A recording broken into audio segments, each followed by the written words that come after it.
Fresh Start program for at-risk youth to try to give back to the community. And I try to use spoken word poetry to give them a sounding board to release stress and the pressures of living in the inner city. So I'm writing a proposal right now so that I can present to him to see if I can get a regular poetry slam contact or forum each week or each month, however we want to do it, so these youth can vent and we can get feedback from that literature, that poetry, what they're writing. So this poem is called Portrait of an Inmate, and I spell portrait as P-O-O-R-T-R-A-T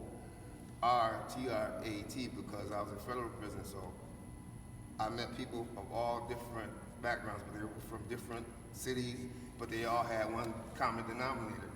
Poverty caused them to do the crime and indulge in criminal enterprises as they did. Most of them sold drugs. I was a stick-up kid, I robbed banks. So what I did in there, I formed poetry contests from different cities because everybody was so separate and divided. But we was all black people and we all came from the same walk of life. And it definitely relieved the tension in the air. It wasn't that many stabbings, violent incidents, and it helped. And people from Chicago that never associated or socialized with people from Cleveland, Florida, California, everybody started coming together, getting to know each other from the slams. So I wrote this poem from a person that I met. He was 22 years old and he's got life without parole for selling drugs. And he told me about his life, and it's like a narrative. I'm writing about him. It's not my personal lifestyle or personal experience. But I talked to a lot of people, and I just wrote this poem based on him and his background. And it's called Portrait of an Inmate. The fate a man creates manifests in the mistakes he makes, as well as in direct result of the steps in his life he takes. We all have taken steps in our lives which we regrettably wish we could retrace. Realized too late that we could have turned around and gone the other way. When we are children, we take steps with mama's help. With open arms, she was there to pick us up off the road whenever we fell, no matter if that road was wrong or right that we traveled. Mama, she worked her fingers to the bone because daddy never bothered to take responsibility to raise his own. Double shifts night and day. Through her tears and muscle aches, she always managed to keep a loving smile on her face, even though our coward father made mother, then ran away. Before each meal, Mama taught us to always be thankful, say grace. Mama did the best she could on what she was paid.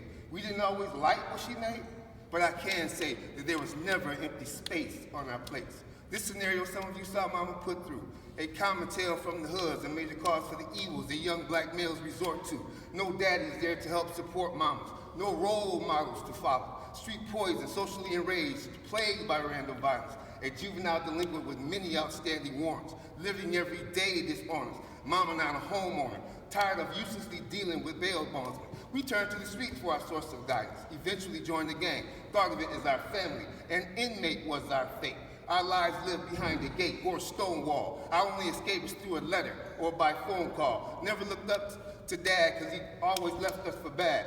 For some of you, this is a deja vu, a cycle of a young black male's life that vast majorities of us were victims to. Got older, no more to mama did we listen. Gangbanging, gunslinging, standing on the corner hustling. Weed smoking led to a total lack of discipline. Despite her rearment, we chose the streets to travel in. Our outcome to become a hoodlum. Close the book to never again set foot in the classroom. No time for classmates on the pathway to playing cards and walking the yard with our fellow inmates. No more latest fashions and end to your cell phone carrying. Your new wardrobe shows it's a custom make with your name and number bearing. Your new life of mandatory sentences, surrounded by electric fences, mug shots, fingerprints, living in 5x7s. So don't be surprised or bat your eyes, dropping your jaw, amazed with awe, when you look across the table in the mess hall to see the spit image of you, your father in a numbered suit, in prison with you. And so the saga continues. Thank you.